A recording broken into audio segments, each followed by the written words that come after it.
he mentions education and knowledge, and he wrote an essay on useless knowledge versus knowledge gained to material progression of technology and whatnot. But useless knowledge in terms of arts, literature, sciences. Why is that useless? That he wrote an essay that just saying that it's, society thinks that it's... Society thinks right. He didn't say it was useless. No, but he was poking fun Yeah. at it. But can you say what he was saying, useless knowledge? Well, what's called useless within capitalist ethic, something is useful knowledge if it produces profit for the owners. Okay, but that's certainly not true for human life. I mean, everybody enjoys their favorite music, films, novels, studying, and so on. In fact, it's pretty interesting if you look at the actual history of this. So, for example, there's a great book by Jonathan Rose on the big, thick book on the reading habits of the British working class in the 19th century.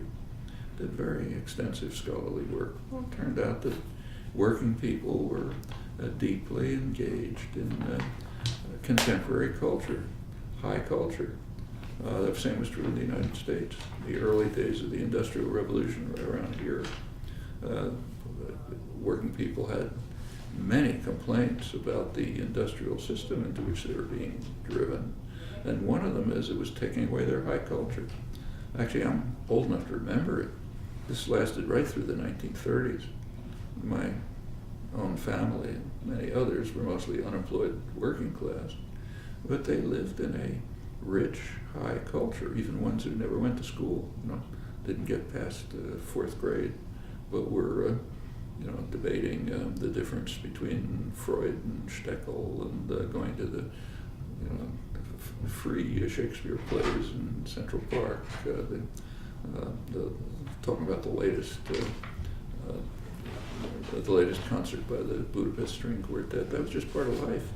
A lot of it was workers' education programs. In fact, one of the things that scientists, mathematicians, and others, leading ones, did in those days was write